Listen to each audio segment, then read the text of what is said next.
Selamat pagi pemirsa Hidup Sehat, bagaimana kabar Anda hari ini? Semoga sehat selalu ya, agar lancar menjalankan ibadah puasanya nih.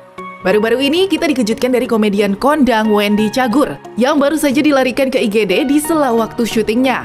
Kabarnya, Wendy mengalami rasa sakit di bagian dada. Setelah diperiksa tim medis, ternyata Wendy bukan mengalami masalah jantung, namun melainkan terkena penyakit GERD atau asam lambung. GERD atau asam lambung memiliki ciri seperti heartburn atau nyeri di area dada, terasa kembung dan banyak bersendawa. Ciri ini juga kerap muncul usai kita makan ataupun berbuka puasa. Jika Anda mengalami gejala di atas, tentu tak boleh dianggap sepele ya pemirsa. Lantas, bolehkah penderita GERD berpuasa di bulan suci Ramadan?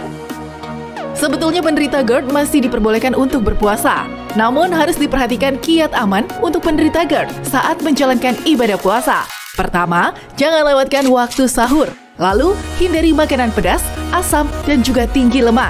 Hindari konsumsi kafein, dan juga hindari makan terlalu banyak.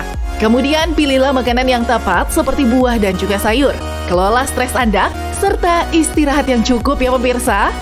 Ketika sudah menjalankan kiat-kiat di atas, tentu asam lambung atau GERD tidak akan mudah timbul. Namun, jika kita tidak disiplin dalam mengonsumsi makanan saat berbuka puasa, tentu penyakit GERD akan mudah menyerang tubuh kita. Sebab, seseorang dengan penderita GERD diperlukan perhatian khusus, terutama dalam pemilihan makanan dan juga minuman yang hendak dikonsumsi. Serta, jangan segan ya untuk berkonsultasi dengan dokter agar kondisi kesehatan Anda tetap terkontrol selama menjalankan ibadah puasa ya pemirsa.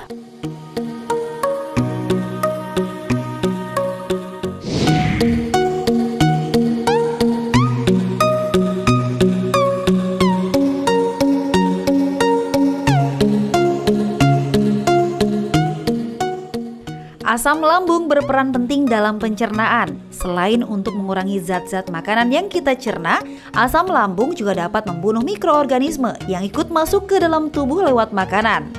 Asam lambung diproduksi oleh sel-sel dalam lambung. Jumlahnya harus seimbang, tak boleh lebih dan tak boleh kurang. Jika terlalu sedikit atau dalam istilah medis pokloridia, dapat menimbulkan beberapa gejala yaitu perut kembung, sering bersendawa, diare, nyeri perut dan nyeri di sekitar ulu hati, mual, muntah, tubuh terasa lemas, serta sering buang angin. Proses mencerna makanan pun terganggu. Tubuh tak bisa maksimal menyerap vitamin, mineral, dan protein tertentu. Jika kadar asam lambung berlebih, juga menimbulkan beberapa penyakit dan beberapa penyakit bisa menjadi akut.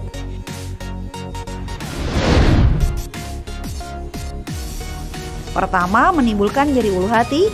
Rasa nyeri ini disebabkan naiknya asam lambung ke bagian tenggorokan, sehingga menimbulkan rasa kering di kerongkongan dan nyeri di bagian ulu hati. Rasa nyeri ini timbul ketika posisi tubuh Anda membungkuk maupun berbaring. Jika rasa nyeri hanya timbul sesekali, Anda hanya perlu meminum obat anti asam lambung.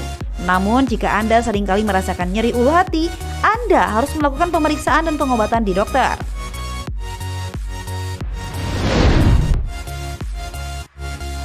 Kedua, GERD, gastroesophageal reflux disease atau GERD, merupakan penyakit pencernaan kronis yang terjadi ketika asam lambung atau cairan dan isi lambung naik kembali ke kerongkongan, sehingga mengiritasi dinding kerongkongan. GERD ditandai dengan nyeri di bagian ulu hati. Dalam interval 2 kali seminggu, cara mengatasi GERD adalah menjalani gaya hidup sehat seperti tidak mengkonsumsi kopi dan alkohol, dan mengkonsumsi obat pereda asam lambung. Dalam beberapa kasus tertentu, GERD harus ditangani dengan tindakan operasi.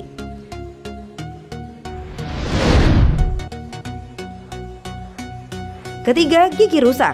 Hal ini disebabkan oleh asam lambung yang naik ke kerongkongan dan rongga mulut, sehingga mengikis email gigi. Biasanya pengidap penyakit ini tak menyadari kerusakan yang dialami olehnya, sehingga memperburuk kondisi gigi dan mulut. Salah satu cara mencegahnya adalah rutin memeriksa kondisi gigi dan mulut ke dokter gigi.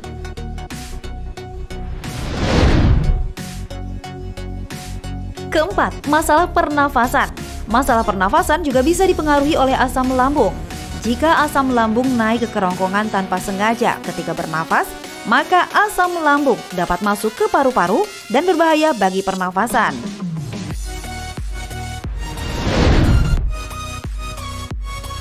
Kelima adalah radang pada kerongkongan. Radang ini disebabkan oleh melekatnya asam lambung pada dinding kerongkongan yang menyebabkan radang. Dalam bahasa medis disebut esofagitis.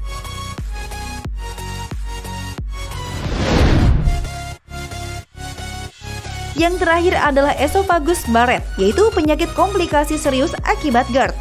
Esophagus Barrett, jika tak ditangani dengan baik, akan menyebabkan penyakit kanker esofagus.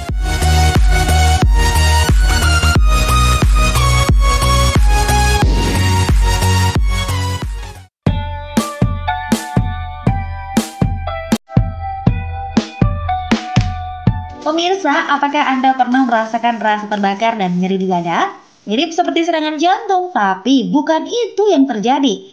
Itu adalah penyakit asam lambung atau gastroesophageal reflux disease alias GERD.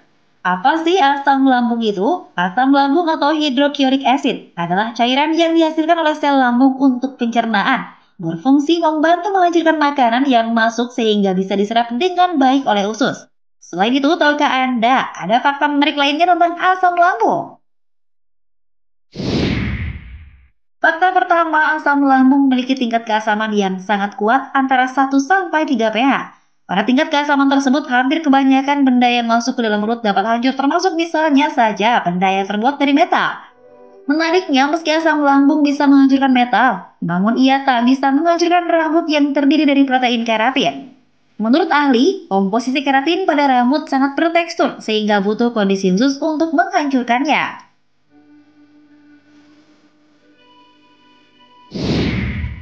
Asam lambung diproduksi secara otomatis dan akan semakin meningkat ketika tubuh mendeteksi ada makanan yang masuk.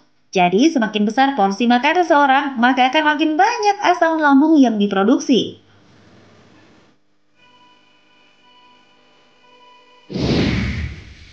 Terakhir, asam lambung merupakan pemburu bakteri atau virus yang terbawa dari makanan. Namun, ketika terlalu sedikit asam lambung diproduksi, maka risiko untuk terjadi infeksi dari makanan akan meningkat. Nah, apabila asam diproduksi terlalu banyak, maka ada kemungkinan dinding pelindung lambung akan ikut tererosi, sehingga meningkatkan risiko masalah pencernaan seperti gastritis. Nah, pemirsa, itu dia beberapa fakta menarik tentang asam lambung. So, mulai sekarang jaga kesehatan dan sayangi lambungmu ya.